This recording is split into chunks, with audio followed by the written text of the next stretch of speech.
सत्याने मिळते तेच टिकते. आयुष्यात शिष्य व्हायला शिका, तरच मोठे व्हाल. इच्छा असेल तर मार्ग दिसेल.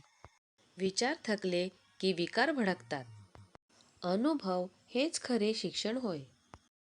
अहंकार आणि लोभ हे माणसाच्या दुःखाचे सर्वात मोठे कारण आहे. आई म्हणजे बालकांची पहिली शाळा असते. शाळा हे एक संस्कार केंद्र आहे. आत्मदर्शन हे जीवनातील काव्य आहे. दृष्टांच्या संगतीने सदाचार लोप पावतो. सुंदर हस्ताक्षर हा एक दागिना आहे.